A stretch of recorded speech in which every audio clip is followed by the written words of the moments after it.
Yakima Valley Memorial has the busiest ER in the entire state of Washington. The Chief Medical Officer, Dr. Marty Brueggemann, explained why that is. According to the Chief Medical Officer at YVM, not having access to a primary doctor in a community with lots of chronic health problems contributed to YVM's ER becoming the busiest in the state. So how sick people are that come into the ER has definitely gone up quite a bit. I think that a lot of preventative care kind of got deferred during COVID, and so people's kind of chronic medical problems have kind of worsened over time. He says primary care can be hard to access in our area. According to the Washington State Hospital Association, when the Austria Hospital closed, YVM became one of the busiest hospitals in our area. But other factors caused it to take the #1 spot in 2021. YVM saw more than 86,000 patients in its ER. Many of those patients had chronic conditions that got worse. Something the Hospital Association tells me not only affects those patients,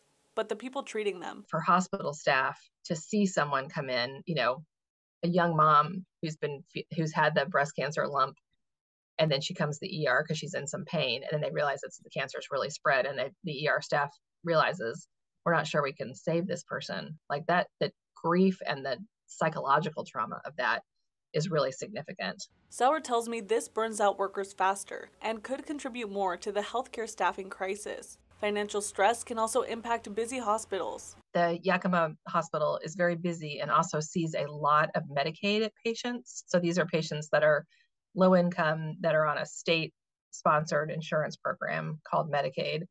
And the state's payments for Medicaid services is really bad.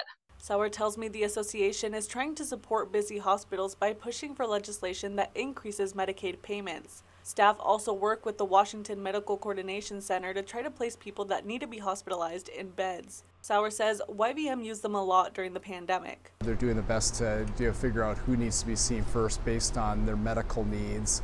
And even if it doesn't seem like anything's happening from the waiting room, there's a lot going on behind the doors.